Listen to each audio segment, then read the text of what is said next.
New ইয়র্কের Times স্কোয়ারে নতুন বছরকে একসাথে স্বাগত জানিয়েছে মিলিয়ন মানুষ। বর্ণাঢ্য এই আয়োজনে অংশ নিতে দুপুর থেকেই সেখানে জড়ো হন দেশি বিদেশি দর্শনার্থীরা। মিলিয়ন কণ্ঠে একসাথে ক্ষণগণনা আর মানুষের বাঁধ ভাঙা উচ্ছ্বাসে রঙিন হয়ে ওঠে টাইমস স্কোয়ার। তবে বৃষ্টির কারণে শেষ মুহূর্তের আয়োজনে কিছুটা বিঘ্ন ঘটে। রাত 11:59। মিলিয়ন মানুষ একসাথে ক্ষণ গণনা করে স্বাগত জানালেন 2025 সালকে। মুহূর্তেই বাঁধ ভাঙা এক আনন্দের জোয়ার বয়ে গেল ঐতিহাসিক টাইমস স্কোয়ারে। প্রতীক্ষাটা অবশ্য শুরু হয় দুপুর 12টার পর থেকেই। দীর্ঘ 12 ঘন্টার অপেক্ষাও ক্লান্ত করেনি দর্শনার্থীদের।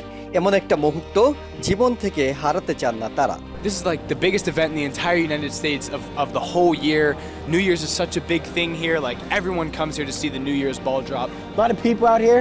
Ball's about to drop. I'm here to spend a great night. পরিবারের শিশুদের নিয়ে এসেছেন অনেকে, এমনকি হুইল চেয়ারে চড়েও এসেছেন অনেকে। উদ্দেশ্য এই আনন্দক্ষণ সবার সাথে ভাগাভাগি করা। It's 2025. I'm excited for this new year. Happy New Year's to everybody. We're here in Times Square. We're enjoying it with my family. And we're hoping to see this, ball drop. সন্ধ্যা 6টায় crystal বলটি আনুষ্ঠানিকভাবে উপরে তোলা হয়।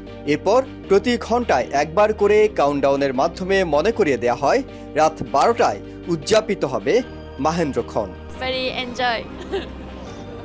Very much. It's my husband and I first time away in a long time. We really like it. This day is incredible. I love how New York. এই সময়টায় বিশ্বসেরা পারফর্মাররা গানে আর আনন্দে মাতিয়ে রাখেন দর্শকদের। মিলিয়ন মানুষের এই মিলন মেলায় ছিল নিশ্ছিদ্র নিরাপত্তা। এনওয়াইপিডি সদস্যদের ব্যাপক উপস্থিতির পাশাপাশি ছিল ড্রোনের ব্যবহারও। This is the greatest city in the world and everybody wants to be here, so it's a dream come true. It's nice because we're in the VIP zone and we don't have that much crowd, so it's cool. I love New York. I love the business. I love the people. I love the atmosphere. I love to see everybody happy and enjoying life. তবে রাত 9টার পর মুষলধারে বৃষ্টি নামে। নিরাপত্তার জন্য ছাতার ব্যবহার নিষিদ্ধ করায় অনেকে রেইনকোট কিংবা বৃষ্টিতে ভিজেই আনন্দ উদযাপন করেন। নতুন বছরকে স্বাগত জানাতে বাঁধ ভাঙা যে উচ্ছ্বাস, তাতে বাধা হয়ে উঠতে পারেনি বৃষ্টি। তবে বৃষ্টির কারণে শেষ মুহূর্তে মানুষের উপস্থিতি কিছুটা কমে আসে। যারা আছেন তারা বলছেন নতুন বছর সবার জীবনে বয়ে আনুক অনাবিল প্রশান্তি আর সুখ। টাইমস স্কয়ার থেকে Ehsan Jewel, TVN 24, New York.